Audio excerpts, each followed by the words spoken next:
My name is Mbai Cham. I'm the outgoing chair of the Department of African Studies here at Howard University. And it's a pleasure to have all of you join us this afternoon to celebrate two of our icons, our pillars here in the department and also at Howard University.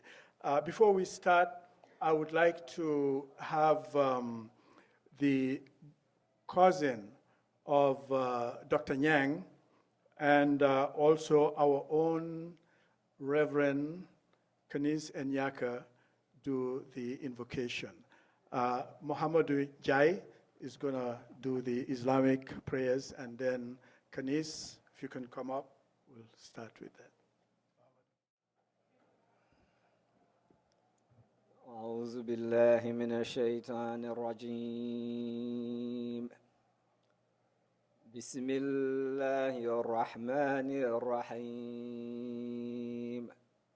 الحمد لله رب العالمين الرحمن الرحيم مالك يوم الدين إياك نعبد وإياك نستعين اهدنا الصراط المستقيم صراط الذين أنعمت عليهم غير المغضوب عليهم ولا الضالين آمين. In the name of Allah, the most gracious, the most merciful. All praise be to Allah, the most gracious, the most merciful. Lord of the day of recompense, you alone do we worship, you alone do we ask for help. Guide us upon the straight path, the path of those upon whom you have favored. Neither guide us upon the path of those who went astray, nor the path of those you are not pleased with. Amen. Yeah.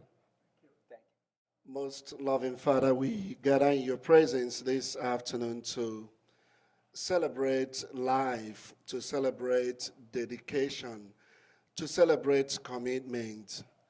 In these years, you guided Professor Nyang and Professor Edgar to impart knowledge.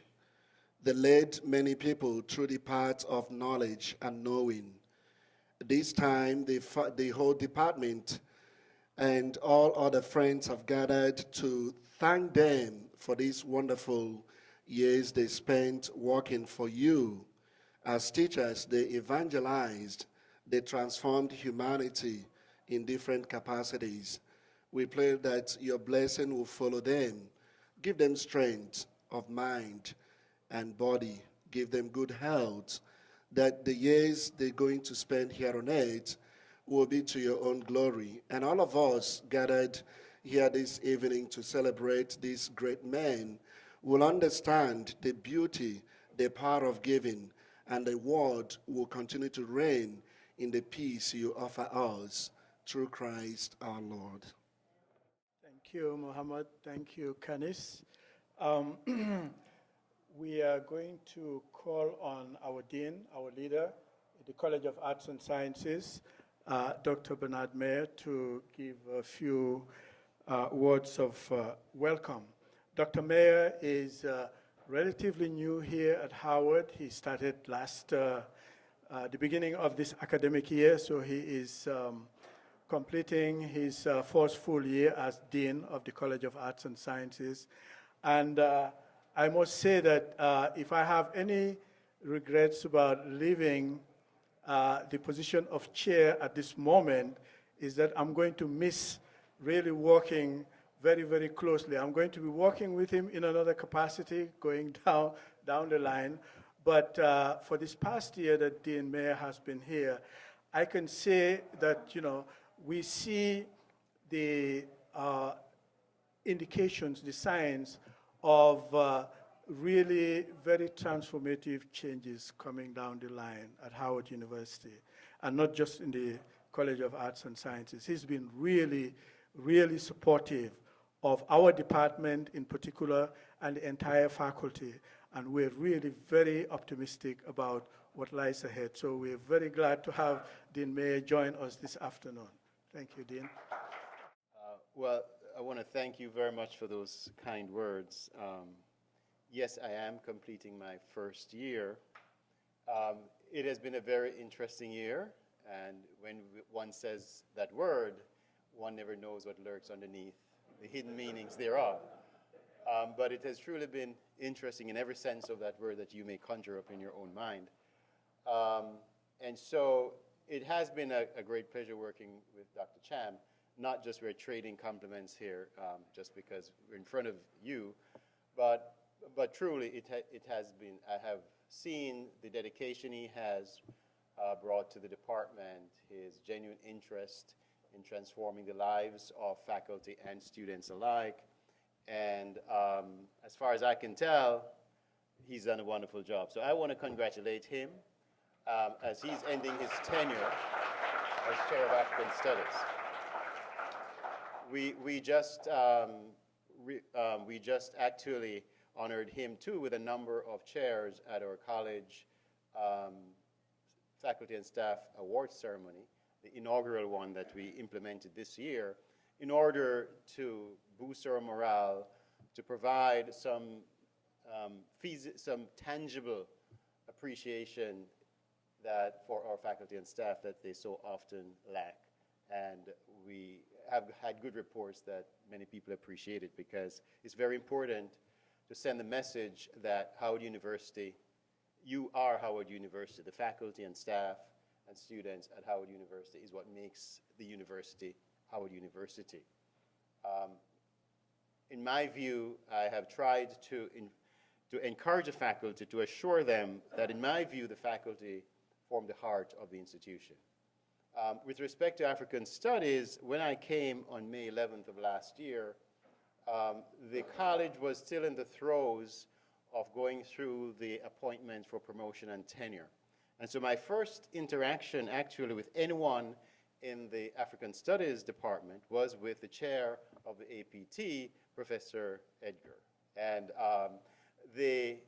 he has left an indelible impression of devotion in the face of difficulty and adverse circumstances that so greatly typifies not just himself, but I think many of the faculty in the department and throughout the college. So Dr. Edgar, I want to thank you for your devotion to the college, serving under, I would say, very difficult circumstances in the college APT last year, and not just that, but for many years before that.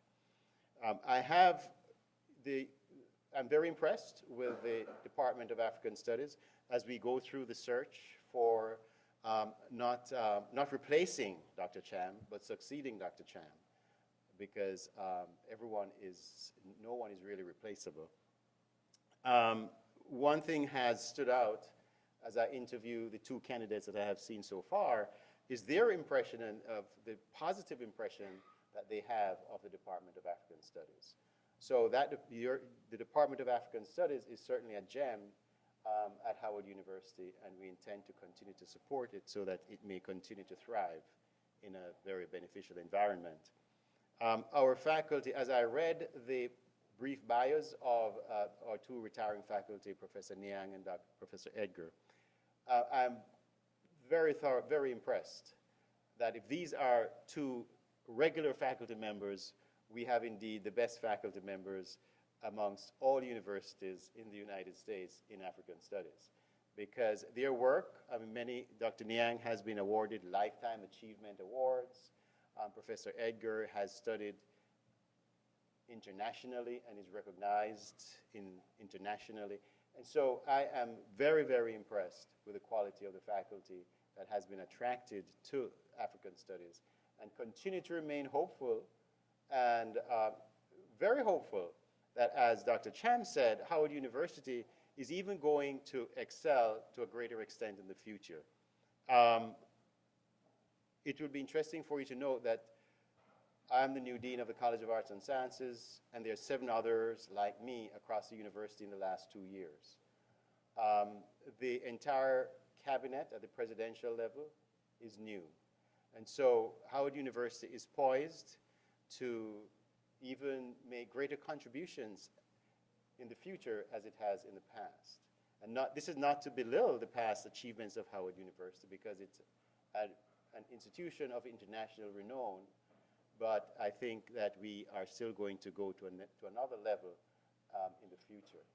So I want to thank Dr. Cham. I want to thank the Professor Nyang and Professor Edgar for your service. You will be sorely missed. You will not be replaced. You will be succeeded, hopefully, by other faculty. We have young faculty coming up in the department that we have great hopes for. And the department will continue to thrive and continue to produce renowned scholarship. But we're also looking for leadership. I think it's imperative that Howard University provide leadership on the African continent as an institution that will provide the resources necessary to develop leadership skills as we position Africa for its position and a leadership role on the international scene. So I'm hopeful that Howard University's Department of African Studies will become a unit of international reputation in providing leadership and resources and a place of strength and encouragement for our local, our United States students to pursue careers in the continent of Africa, and also to have the migration in the other way. So we're here to help our departments to succeed, and we'll continue to do so. So thank you for your service, and thank you all professors in African Studies for your continued service to the university. Thank you. You're just arriving in time here. Thank you very much for taking time of your busy schedule. We know you're always being pulled here and there at the last minute. But again, as Dean Mayer just remarked, Howard University is now positioning itself to really project forward in a much more sort of accelerated fashion, building on this long legacy of excellence. And as is the case also with Dean Mayer, Provost Anthony Wuter is not new at Howard, but is new in the position of provost, having been appointed just at the beginning of this academic year, and is like Dean Mayer finishing his first year as provost. Before that, he was the dean of the College of Pharmacy, which really became, again, first class in terms of the kind of work that they have been doing, particularly in Africa. So in relation to our Title VI grant, for example, we've benefited very, very much from the kind of work that they have been doing in Africa. And of course, with Geronimo, is somewhere there? Yes, okay, also quite very well involved in that. So thank you very much for coming, Provost. And good afternoon. Thank you for that introduction, Prof. I really wasn't going to make very many comments, just a couple of things. One, to congratulate Professor Edgar on his retirement, and Professor Nyang, and I'll have some comments regarding him. Also, I never had the benefit or the opportunity to sit in one of your classes, but I did participate in a symposium that you were a part of, and I learned a great deal and was appreciative of your research and your teaching from that experience. And so on behalf of President Frederick, I want to thank you for your service to the university and congratulate you on your retirement. I know this isn't the time, but I was just entering with Dr. Red. Where did she go? Dr. Red, and we were just commenting on the recent announcement of her retirement and what her plans are going to be, and the contributions that she has made through settling. And I want to just echo those same sentiments and the contributions that you've made to Howard University. Everyone is aware that Professor Nyang isn't able to join with us today, but I wanted to personally bring his greetings and his thanks for this event. I was able to visit with him on Monday, and while he's still in a very serious situation. He actually was improved from when I visited him a few weeks ago. And I mentioned to him that I would bring his greetings to everyone, that we are keeping him in our thoughts and our prayers for his recovery. And he was insistent on shaking my hand. He wasn't able to speak, but he was insistent on acknowledging my presence and acknowledging my comments, that I would bring his thanks to you for organizing this event and for your support while he's been recovering. And so I'm not going to take up much more time other than to welcome everyone, to bring greetings on behalf of President Frederick, and to acknowledge Dr. Edgar and Dr. Nyang for their contributions to the university. Thank you. Thank you very much, Provost. And now the Kiswahili Choral Group.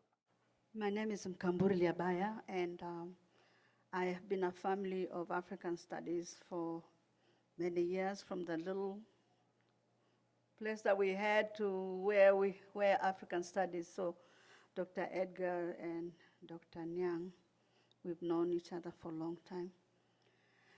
And I just want to wish you the best. You'll be missed. But at some point, all of us will be going home one at a time. But thank you for everything. We really appreciate African Studies. Has been like my family. Dr. Cham asked us to come and we sing your song for thanking, to thank God for you, and Dr. Sulayman Nyang. Okay, thank you. This is something that they did. We didn't rehearse much, just something quick, and so we'll start now.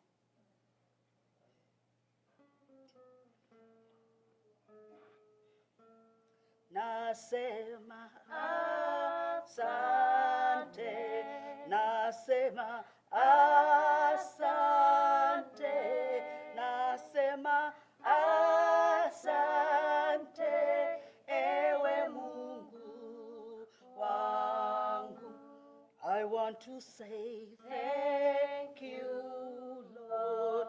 I want to say thank you, Lord. I want to say thank you, Lord. You are my Lord, my God. Hakuna Mungu kama wewe. Hakuna Mungu kama wewe. Hakuna Mungu kama wewe, ewe Mungu wangu. Nasema asante, nasema asante, nasema asante, ewe Mungu wangu. Wewe ni Alfa na Omega, oh wewe ni Alfa na Omega, wewe ni Alfa na Omega, ewe Mungu wangu. Nasema asante, nasema asante, nasema asante, ewe Mungu wangu.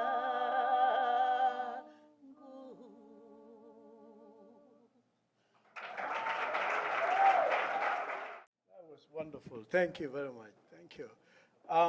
You see, here at Howard University, we, as the dean was saying, we really want to build it as the go-to university when it comes to African studies, all aspects of African studies. And one of the elements that we put a lot of importance and premium on is the imperative of studying African languages, which is a gateway to knowing Africa much better. And Mwalimu Liabaya has been doing a phenomenal job in terms of the Kiswahili program here. And I also want to mention, whilst I'm at it, the phenomenal job that our Zulu instructor, we just introduced Zulu this academic year, that Pure did. They had this wonderful production of Sarafina, And 30 of the students who were in the cast took the Zulu course with Pure, and more importantly, many of them came back for the second semester. And really great. Before I make some few remarks here, I just wanted to introduce Dr. Nyang's wife. You'll hear from her later on. Miss Ukeri Ambachu, and you'll hear from her a little bit later. I'm not going to be long because we did, back in 2011, a celebration for Dr. Nyang, awarding him a Lifetime Achievement Award. And also last year, or was it year before last, we had a similar event for Dr. Edgar. And as I was talking with the dean earlier on today, when they had the recognition ceremony outside, upstairs, it's important that we acknowledge our own whilst they're still here before they either retire or transition. So it's really a pleasure that we're able to do this again, whilst both of them are still here with us. Both Edgar and Nyang are really foundational pillars in the Department of African Studies, which before was the African Studies and Research Program. They both came here in the 70s and were part and parcel of that very dynamic group that our late director of blessed memory, Dr. Robert Cummings, put together. I mean, a real all-star team, the core of which is still here to some extent. But he was able to get particularly Dr. Nyang to come back from his diplomatic service with the government of the Gambia in Saudi Arabia in particular, was able to lure him back to Howard University here. And Bob Edgar was a classmate of Bob Cummings at UCLA, and they were able to come together and really begin the process of building what we know today as the African Studies Department here. And personally, I benefited a great deal because as a young instructor coming here in 1980, they took me under their wings and really mentored me over the years to the point that we're at here today. So I'm very, very grateful to Bob and to Sulayman. As I keep joking with Bob, when we were in that little hut that Leah Bayer just mentioned, some of you probably don't know where it was, but you know, it used to be right next to the main gate entrance there. You know, when we were in that little hut, my office was right next to Edgar's office. So when we moved up to the palatial Howard Center, you know, somehow his office is still adjacent to mine. So I don't know if it's by design or by coincidence, but you know, I've really benefited a lot from the wisdom, the scholarship, and the direction of these two giant scholars, and above all, really, really icons of humanity, human beings. You know, and this is something that really percolates whenever you hear people talk about Edgar and Sulayman. You know, especially Sulayman. That smile just disarms you. I mean, he will make you hopping mad. You know, Sulayman, do this, do that. You know, but then you see him. I mean, you're ready to confront him, but then when you see him, he smiles at you, and you're just totally disarmed. So it's really been quite pleasant for me, and quite beneficial to know these two really classy scholars and human beings. Earlier today, Anita Wheeler, who's one of the organizers of this event, sent me this message via email saying that today is also Freedom Day in South Africa, April 27th. Okay. And I said to myself, wow, what a coincidence that, we're celebrating Bob on the day when, South Africa is also declared Freedom Day, April 27th. So we're really fortunate to be able to be together here and really thank you. We cannot thank you enough, Bob and Sulayman, but we hope that you're going to be around because I know we will be calling on you. So you're not going to run away anywhere. And especially Wes Litiani, he's sitting there. He thinks that the Redskins are going to get another big year here. But that might be just true, and that might be the hook that's going to be making you stay here. So anyway, okay. On behalf of the faculty, the staff, and all of our students and alumni, I just want to say a big thank you to Bob and a big thank you to Sulayman Ukeria. I'm sure you'll convey that to him. As the provost said, he's really making some phenomenal steps in recovering. And a lot of people have lifted him up in their prayers. And I think, much of his recovery is really attributable to, the kind of prayers that, people have been making for him throughout. So we're going to, there are a lot of people who were not able to be here physically, but they're here with us spiritually. And some of them have also sent a few words of greetings and messages to both Dr. Edgar and Dr. Nyang. So I'm going to call on Dr. Plummer, Anita Plummer, to share with you some of those messages from both alumni and other friends of Sulayman. And Dr. Edgar. Again, there was a flood of messages from South Africa and across the country. I'm only going to read two. One is 6 pages long. Don't worry, I'm not going to read all 6 pages. So the first one I want to read is from Dr. Ramupi. I hope I'm pronouncing that correctly. From South Africa. Yes. So he wrote the 6 pages, all right, about 3 pages to Dr. Nyang and 3 pages dedicated to you, Dr. Edgar. Professor Nyang's classes were the most provocative to me, especially my first semester, fall 2003. I attended his African political thought in religion and social change in Africa that took place in the late afternoon, 6 to 8 p.m., in the Department of African Studies building.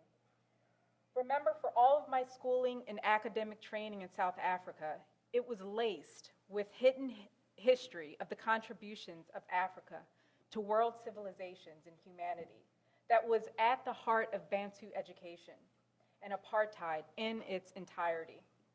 From my BA History and Political Sciences majors to BA Honors, to higher diploma in education, a teacher's certificate, and to my MA History degree, all my professors, with and without PhD qualifications, were white South Africans and white foreign. But I was never taught by African or Black professors, be it from my beautiful continent, Africa, or from the African diaspora.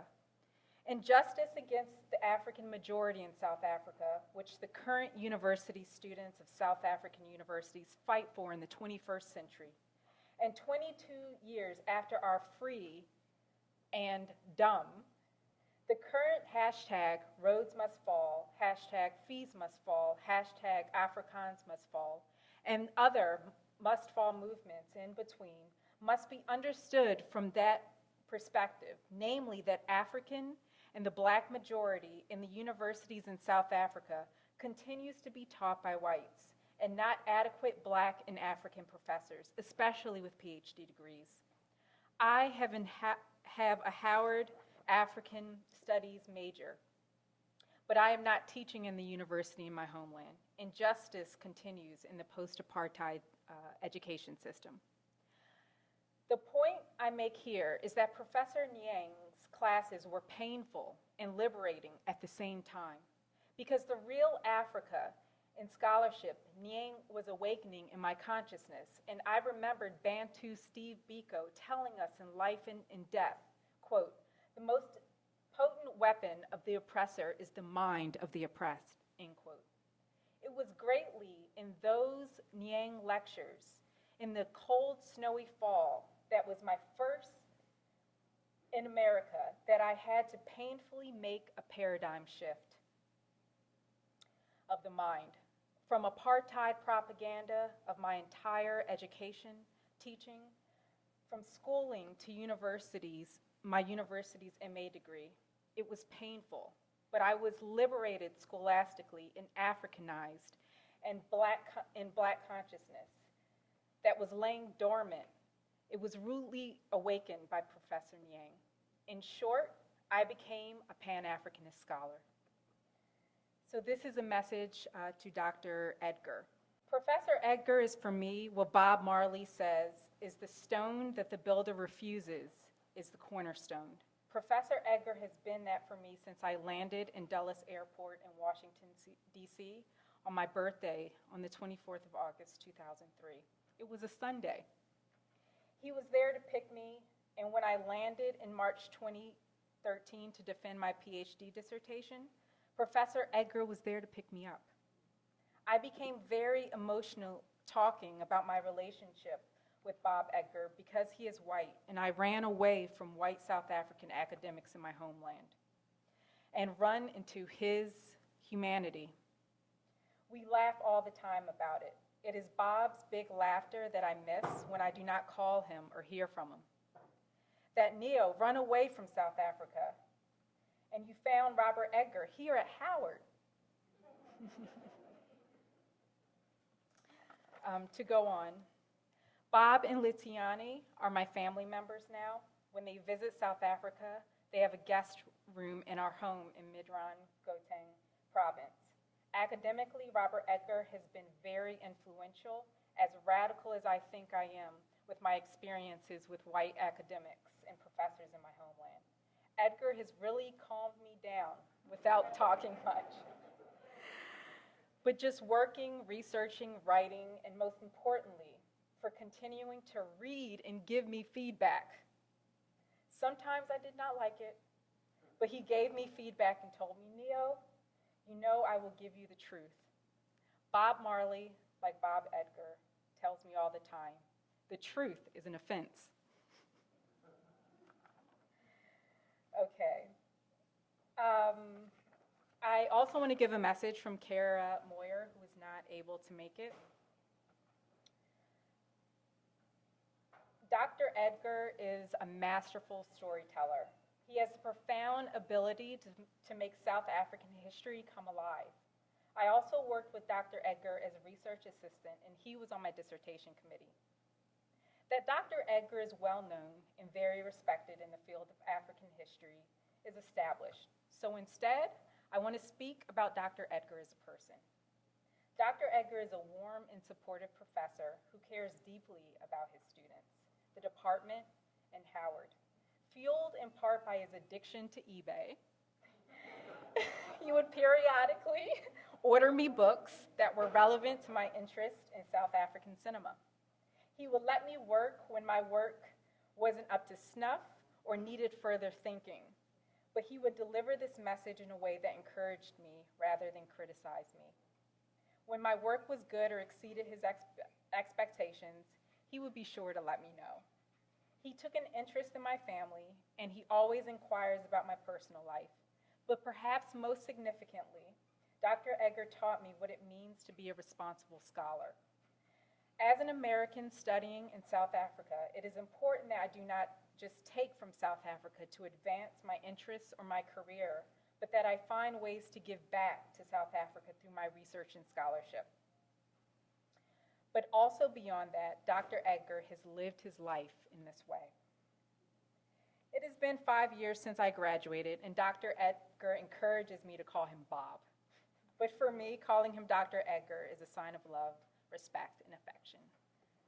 So thank you, Dr. Edgar. I hope this wasn't too emotional. Thank you, Anita, for those selections. As I said, there's been many more, but because of time, we had to do that selection there. I know that there are many people who are here who would like to also say a few words about Dr. Edgar and Dr. Nyang, and we're going to make space for that, but we're going to make sure that we don't have 10, 15-minute speeches, because I know that we can go for 30 minutes on Dr. Edgar each and Dr. Nyang. But I would like to call on, first of all, a very close friend and confidant of Dr. Nyang, who has been a colleague of him here at Howard University for a very, very long time, to say a few words, and then we will open it up. I think we'll allow maybe about 4 people who would want to come up and just say a few words. Doesn't have to be long, just very short testimonies. And would like to start by calling Dr. Moen, Ahmed Moen, who is in the School of Public Health here, has been a colleague and friend of Sulayman for a very, very long time here. Dr. Moen? Assalamu alaikum wa rahmatullahi wa barakatuh. I stand for you here just to speak few and briefly. I heard the Imam saying, in the name of God, the most merciful, the most compassionate. I think I greet his wife, which I know her very closely, Dr. Sulayman Nyang, and also Dr. Edgar. But Sulayman is very briefly, he was not named Sulayman unless he was wise and hakim. Sulayman reminds me of the wisdom of the biblical Sulayman and the modern day Sulayman. He is a very fascinating, very individual that I consider him to be my mentor. I have known him 35 years or more here at Howard. But I have never been impressed in my life that his legacy hovers on our head forever. I'm just going to say a few words about him. Just few, in 2 or 3 minutes. I'm not going to do a lecture. He is a person who, not only being a Muslim, but he has also have taken into his life many faiths through either marriage or geographical relationship. He's an African of the first order, married to all the continents. And he is not polygamist, I'm not telling him that, but he was a universal connector. He is also, for me, he is a jinni. You know what a jinni? It came the word of genius from jinni. Jinni means he's everywhere, anywhere, at any time. He beat the Arabian Nights of the flying carpet, and he's on the magic carpet, he beat that by miles. He outlived 4 airlines, Pan Am, TWA, Sabina, BOAC, and Ethiopian Airlines. It's not enough that he did that. He also connected himself with Queen Sheba, the Ethiopian Airlines. He's Sulayman now, who married the Ethiopian Airlines. And he has a Sheba mile on his records. I think Sulayman did not retire, but few words. I feel he's a strong man. He clasped my hand the other day. Once before, he almost died, and he wrote that experience. But Sulayman is eternally optimistic. He will be here. His wisdom is here. He's right away here in front of me. If he didn't fly to this place, I wouldn't be surprised if he doesn't knock the door and come through and tell us something. I think for me, he is to be remembered forever, yes, in our mind, it's all. A man of eternal wisdom, landing and taking off all over the world. Finally, I would like to say just few, but he claps my hand and said, with me, my dear. His eyes opened, his lips moved and said, I have no fear, my dear. Yes, this is my legacy, wisdom thoughts. An eternally optimistic man, as I am being told. Therefore, I inspired and hoped that many generation and legacy will continue, not through me, but through my students, my colleagues, and relatives and friends. The Arabic version says, قم للمعلم ووفه التبجيلا كاد المعلم أن يكون رسولا. Stand up for the learned man and give him the due respect, for he is the messenger. He is the prophet of wisdom, and you deserve to bow and say, may I thank you for you to have them. Don't kneel before my feet. I think as an African, I think he has been a good example, and I'm proud to be part of his life for 45 years. Thank you very much. Thank you, Ahmed. We're going to open the mic for people who might want to, as I said, we'll do 4 because we do have other items in the program. So if you would like to come and say a few words to Dr. Edgar, Dr. Nyang, this is the moment. Just introduce yourself and then, yeah. Robert? Thank you, Dr. Sham. My name is Robert Trent Vincent. I'm a professor at William & Mary and a 2-time graduate of Howard University. I came here in 1993 to do West African history. Was very happy doing that, did my master's there, and said I was going to keep going with West African history, just do a little detour, 1 seminar, South Africa, and then I'll go back to West Africa. I never made my way back to West Africa because the class I took was with Dr. Edgar, and we worked together on a project. And the thing that struck me about Dr. Edgar, and I think all of us would recognize this, is that he was interested in my subject matter, yes, but he was really interested in me as a person and why I wanted to do what I wanted to do. And I picked that up very early on. He was very interested in me, and that speaks to his deep humanity that I think we have all felt. So after many years off, I went to South Africa, and I was having a very difficult time working with my dissertation, just trying to navigate the archives and find my way in, and having questions about whether I could get the access that I needed. And one particular day at the University of Cape Town, I was having a difficult time with an archivist who didn't want me to see certain materials. And I happened to mention that I was a student of Bob Edgar. And she looked and she stopped. And she said, Bob Edgar, why didn't you say so? And everything sort of opened up. And going through South Africa with Bob took me to South Africa, to Lesotho. I noticed that everyone seemed to open up to Bob. And it indicated that he had had these deep, long-standing relationships with people. And that's the best of the American researcher. Quite often, the American researcher has the reputation of coming over with resources, taking, but never giving.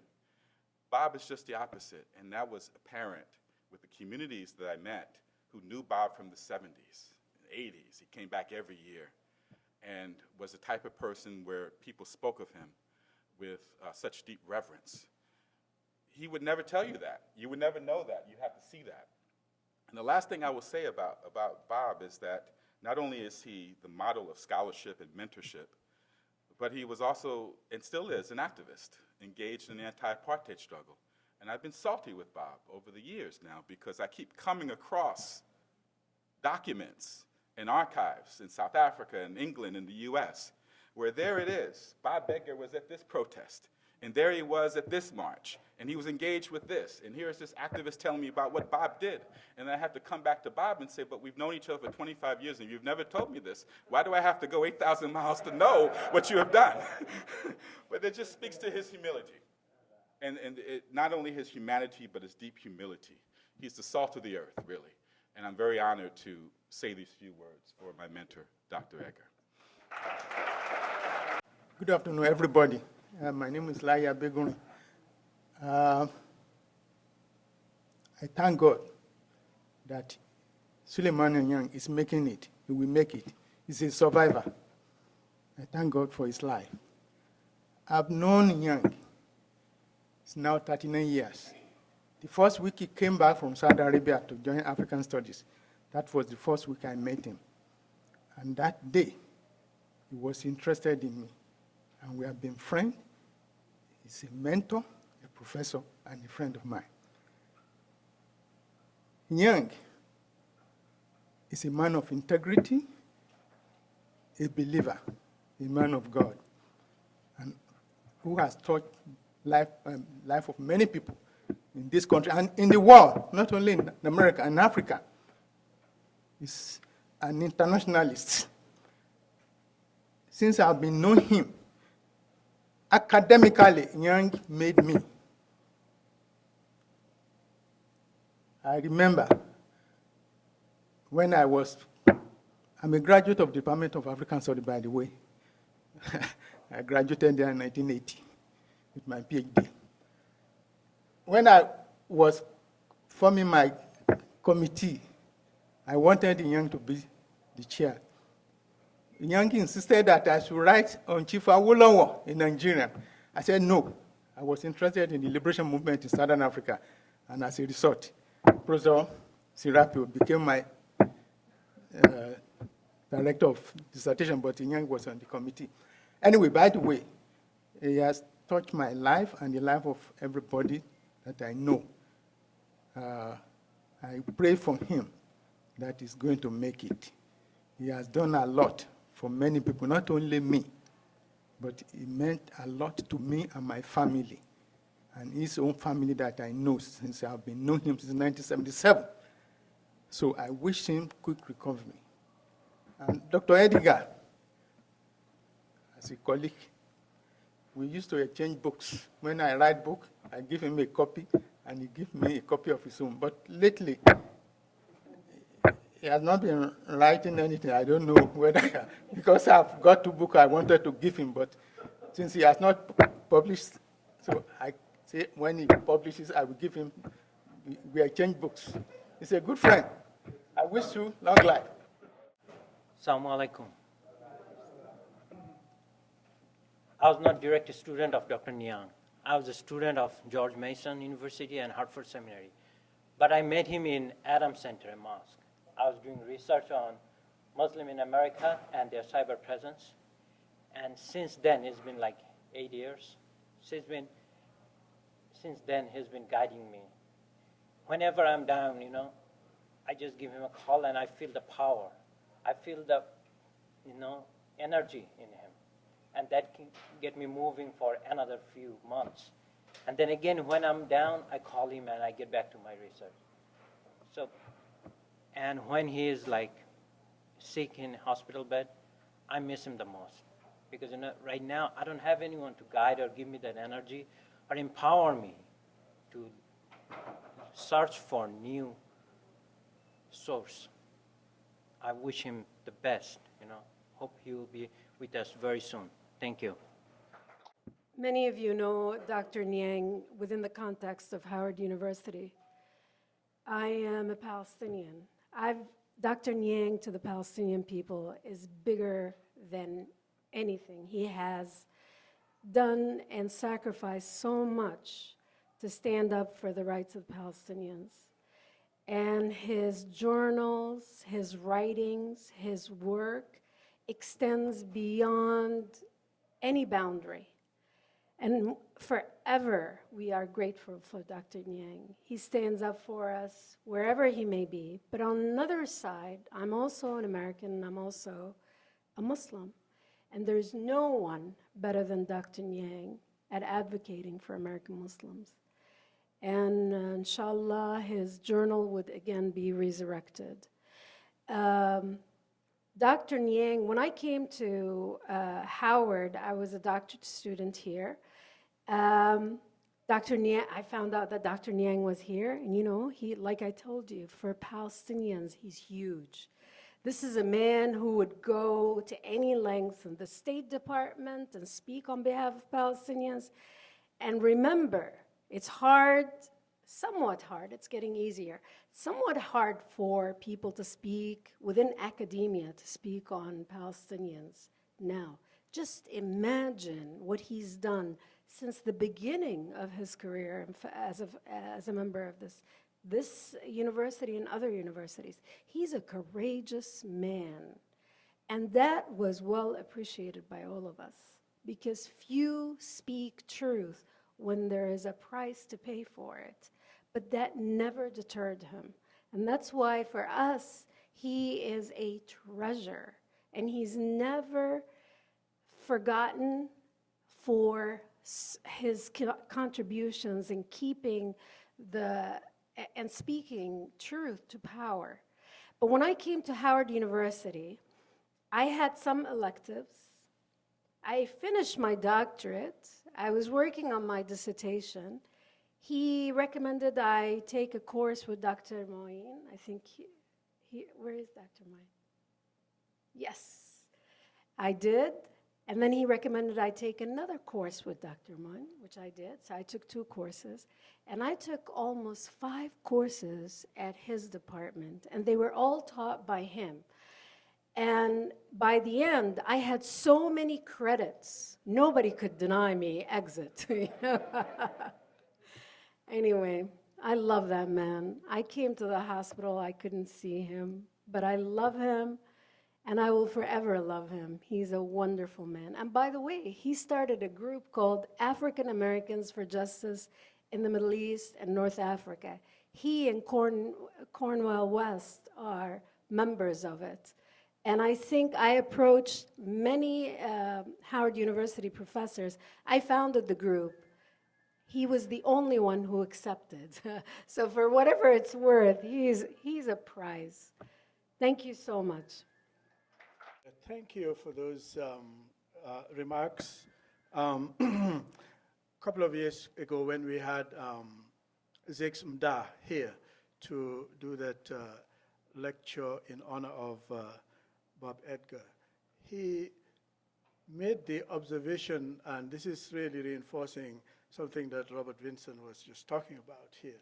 He made the observation that Bob Edgar has this, this habit of digging graves, digging graves to find bones, But, I mean, he was saying it in a context of really trying to emphasize the sort of lengths to which he would go to conduct research, the sort of work that he's been doing on prophetesses and other figures of history in South Africa, to the extent to which he was dubbed, I guess, Oklahoma Jones.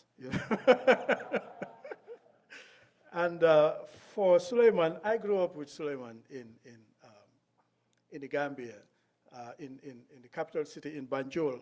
We went to 2 different high schools. He went to St. Augustine's High School. I went to Gambia High School. But up to today, if you go to Banjul and Gambia in particular, and ask for Sulayman Nyang, Dr. Nyang, many people wouldn't know who you're talking about.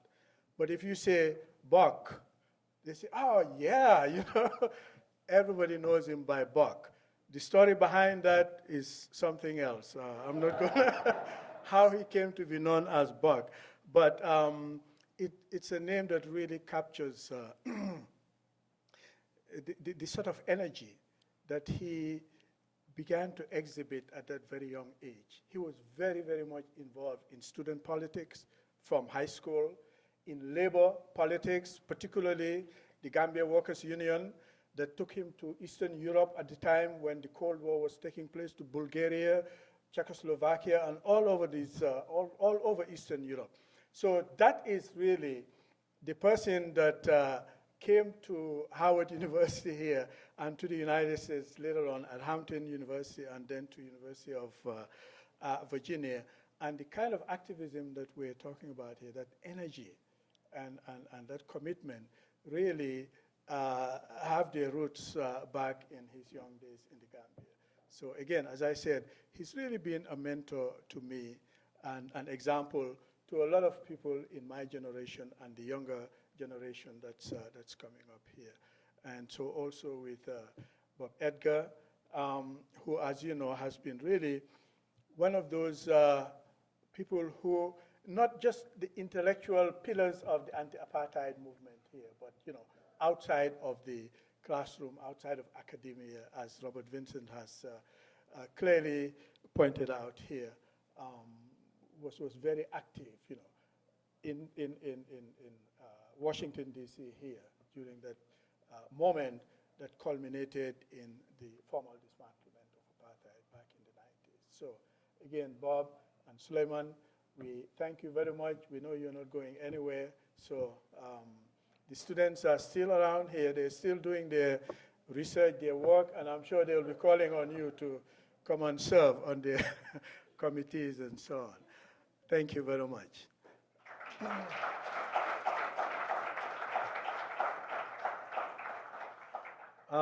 Now I would like to move to the presentation of these awards. They are really token of our appreciation to both Bob and Sulayman. So we'll start with the the plaque for Dr. Nyang, and I'll ask Ukeria Bachu, Sulayman's wife, to come and accept it on his behalf and also to say a few words. The plaque reads, presented to Sulayman S. Nyang, PhD, in sincere appreciation of the 42 years of stellar service, 1974 to 2016. Best wishes for a long and happy retirement from the faculty, students, alumni, and staff of the Department of African Studies, Howard University, April 22nd, 2016. Thank you.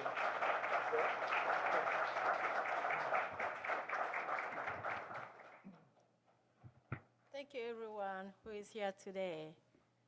I really don't know where to start. This is not a position where I wanted to be. How I wish he were here today to accept this honor, because this is what he had been working all his life.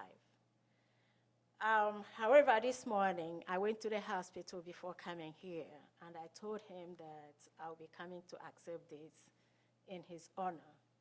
So as I was leaving, he waved by, and he tried to say, say hi to everybody. So I'm sending his greetings to all of you here today. I don't want to be emotional because I'm a little bit emotional, but I want to say something about him, very few things. Dr. Nyang, also my husband, is a man of humility. He's a human being, a very fine human being, with such dedication to excellency in the academic world. He is a man who has given all he has to his students. His students are not just numbers, they are people. He sees them as people who come to him with concern, and whatever he could do to help them, he will do that. And he does this without asking anything in return. And he's a man deeply imbued in his culture and his faith. He is an American, he is also an African. And this makes the best professor that you have today. He's also my husband. And does he treat me as a wife? I don't know about that. But he treats me like a human being, just like he sees the humanity in me. If I go to him, you go to him with a problem, he will be not judgmental. He is not judgmental at all. He's a good listener, and he will give me the best advice, especially when it comes to my job. So he had contributed a lot to humanity, of which if I start to say today, it will take us the whole day and whole months and a whole year. So I will leave it up to you to keep his legacy. I want us to help to build his immortality in his mortality by carrying on his legacy to the next level. Thank you.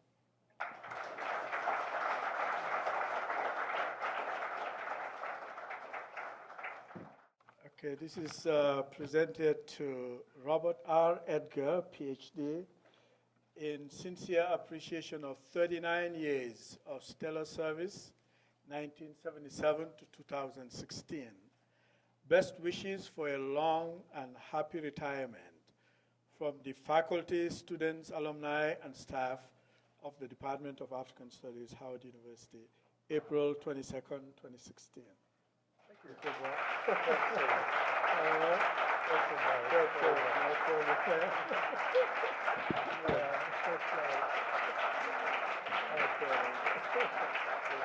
Yeah, you can say a few words for sure.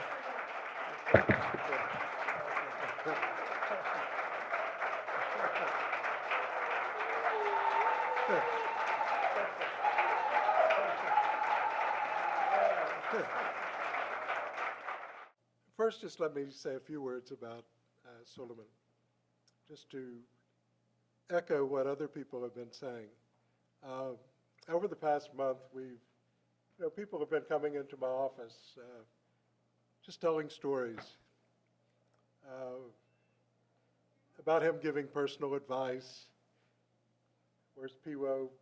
Piwo being encouraged in Missouri to come to Howard University for his PhD. And I can go on and on with all the stories. But it just tells you something about the measure of Sulayman as a person. He's very fond of saying, and we've heard this in faculty meetings many times, about God being the great filmmaker and being able to produce all these films at the same time. So in the case of Sulayman, I think what we're looking for is the sequel. And we're looking for him to be part of us again, and so that we can enjoy his presence. So we're looking forward to that. I grew up in a small town in Oklahoma, 10,000 people. My parents were really products of the Great Depression in the United States. They got college degrees, they moved. My dad moved to Oklahoma, and then he met my mother. And so we were raised really in a family environment. Had 4 brothers. They stressed a lot of things, but one of them was education. So one of the things I'm very proud of is that I have 2 older brothers who also have PhDs in electrical engineering and chemical engineering. So we certainly took their advice very seriously. And but I started off my education at Oklahoma State University. And one of my professors is here today, George Jewsbury. Put your hand up, George.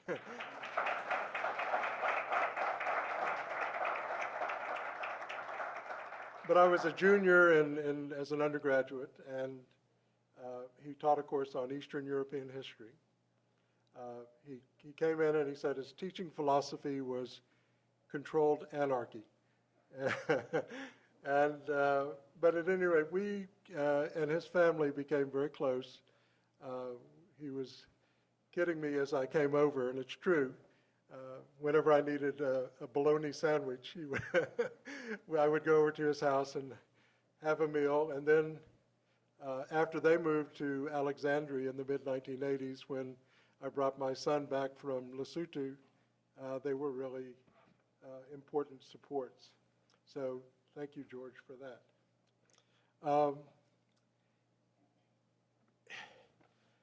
My senior year in college, I got interested in Africa. Didn't know a thing about Africa, just thought it would be interesting. And it was the late 1960s. The Vietnam War, of course, was in full bloom, and a number of us were raising questions about it. And so I was getting very interested in international affairs, and I decided, let me try Africa as in graduate school. And so it was a momentous decision on my part. I'm reminded of that great philosopher Yogi Berra, who was a baseball player, but he's known for his very witty comments. But one of them was, "When you come to a fork in the road, take it." and and so I took the fork in the road and went off to study Africa. Went to Indiana, went to UCLA for my PhD, and got interested in Southern Africa. Went to South Africa in 1973 for the first time, spent a year there, and it was at the height of apartheid. I was already really opposed to the system to begin with, but living there for a year really radicalized me.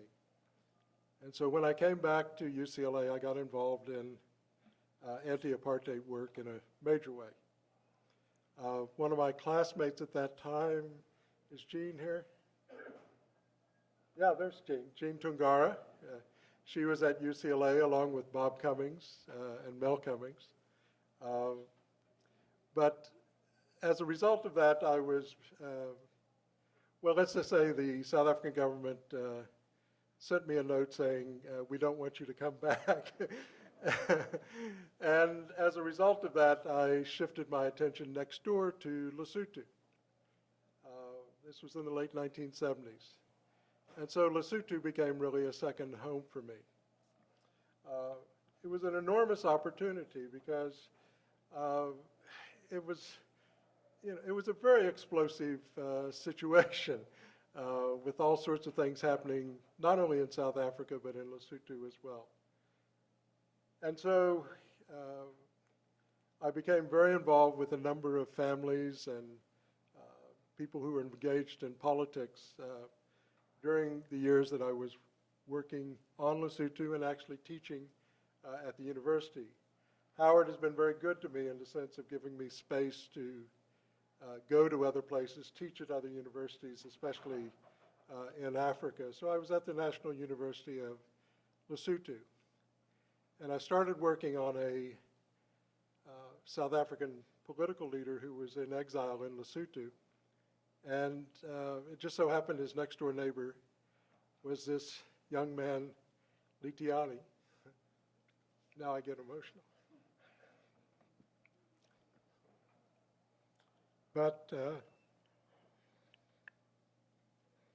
I took him in, and we've been together now for how long, Litiani? 32 years. So.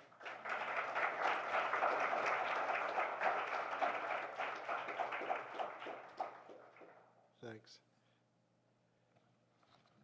So Lesotho is a very special part of my life. And through Lesotho, I've met a whole series of wonderful people. Makalo Dichaba, who's in the audience, from Lesotho and lives here in the United States. Charlotte McLean, who was here earlier, who's now the World Bank policy expert on disability issues. Her family, her mother and father, became like family to me and Litiani, and still, they and their children still are.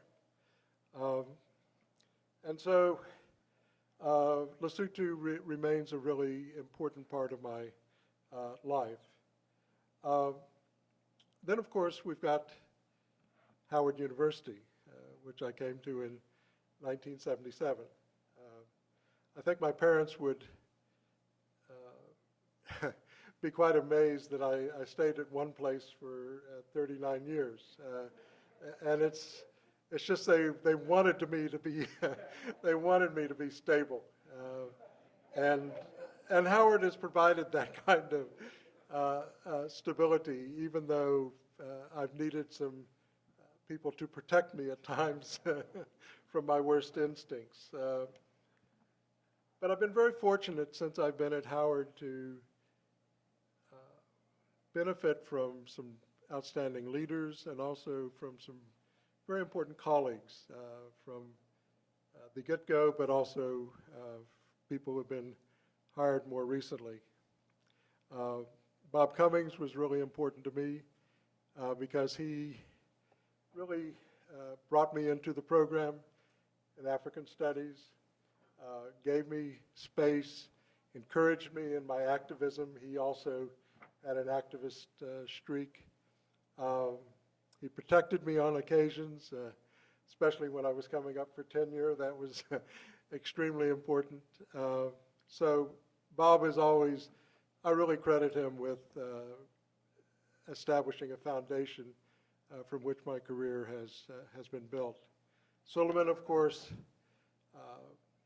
he's the diplomat, and when our department was having some problems in the late 1980s with the university, he was the one who really smoothed over the waters and allowed us to stay. Then we have Mbai Cham. Now, Mbai and Sulayman are from Gambia. Very small country. Their national motto is, size doesn't matter.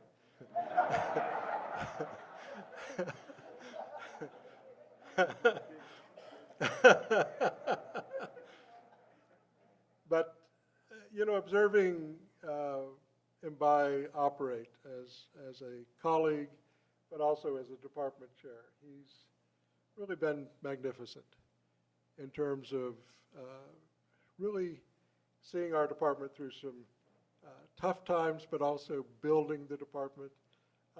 And I think one of the things that really strikes me about him is that he always sees the best in other people. I might look at other people not with the same degree of niceness, but he really genuinely thinks of people in the best way possible.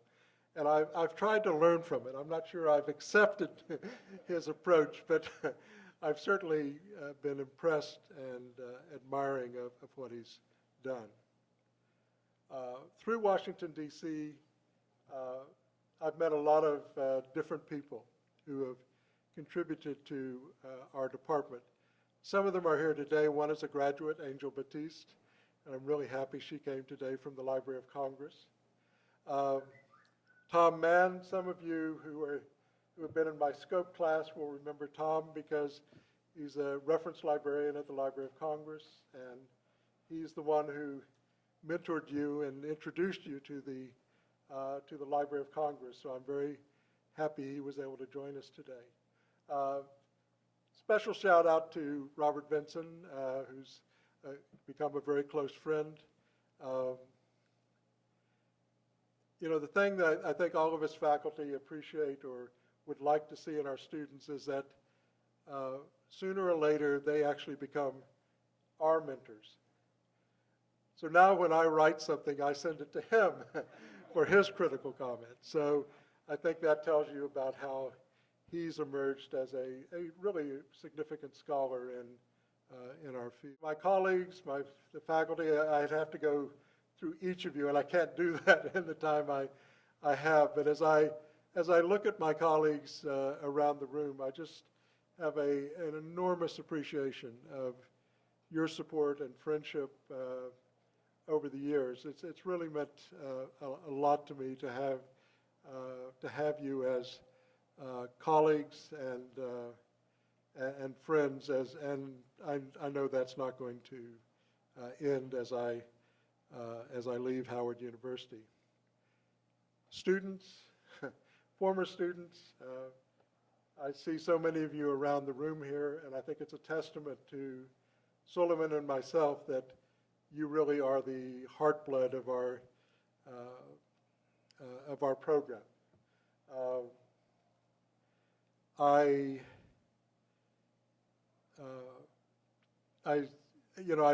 The one thing that I think I'm going to miss the most about being here at Howard is working with students, seeing them get started and evolving and turning into full-blown scholars on their own. And I know a couple of undergraduates who I've been helping the last couple of years. And the thing I'll miss most is I'm not going to see what happens to them next, although I'm expecting them to stay in touch. But that really is what academic life is all about, is bringing forward, bringing along that next generation of people. And that's really, I hope in terms of my legacy at Howard, I hope that's really the preeminent thing that I leave here. I can go on, and I'm not going to prolong this, but I just want to say to our students and former students that, to me, the most important thing is that because of the way you've been nurtured here at Howard, I hope the obligation is that you're going to do the same to the next generation, that you carry on this tradition of sustaining young people in terms of their education. Thank you all.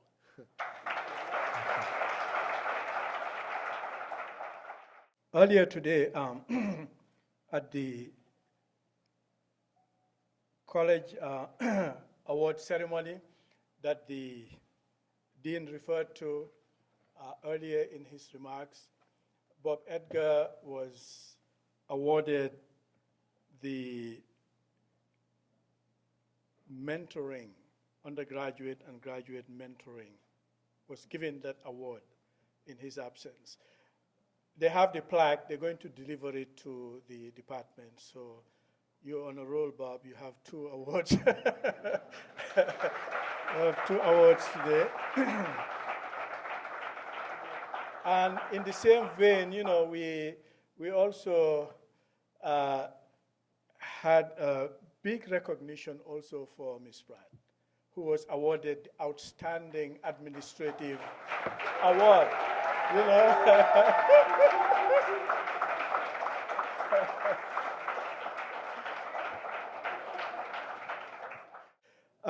I want to thank the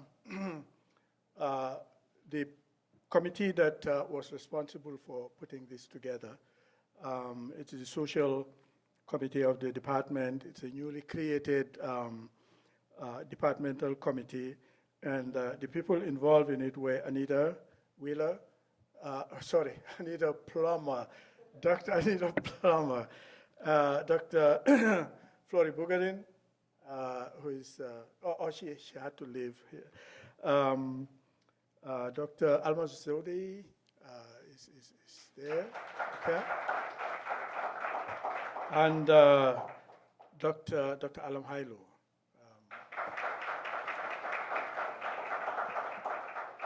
And of course, you know, they were the ones who spearheaded everything, but everybody else pitched in. And that's really the beauty of the department, you know. In Haiti, they have this, this idea of collective work. It's called Kumbit. And, you know, this is really something that energizes and comes into play every time we embark on anything in the department. That's why for Bob Edgar in particular, I would say that, you know, everything that you guys have been saying about me as chair, I would attribute a lot of that to him also, because he's really been one who's been at my side constantly. Even though this past year he was on this retirement phase, he was supposed to be 50%, but I think he was working 150%. Chairing not just the search for the 2 new faculty members that we just hired last year, but also currently the search that is going on for the department chair, and at the same time chairing the Appointments and Promotion and Tenure Committee of the College of Arts and Sciences, in addition to all of the dissertations that he's been reading, the dissertation proposals he's been reading and correcting, as well as the courses that he's been teaching. I want to thank also the faculty and everybody who took time off this afternoon to be with us here. A special thank you to Oni, as usual, who is always on top of things when we said we were going to do this and we needed these plaques. Again, this was about a month and a half ago. The minute I told her that, she started, okay, Dr. Cham, I need this tomorrow. We need, but anyway, she is one who is always on task and centuries ahead also. So thank you. Thank you very much, Oni. I would like to invite you all to enjoy the little something that we have here, and also to enjoy some of the music here, some of which is actually from one of our graduate students, dear Vernie Varela. You probably don't know, but I have your music on my iPod here, so you're probably going to be listening to it. All right? No, Vernie is an excellent, stand up, Vernie. He's an excellent salsa. If you like salsa, that's the man to go to, And sitting right next to her is also a real first-class dancer, Macy Walton. So, we are like multi-talented here in the department. Thank you very much. Enjoy. Okay.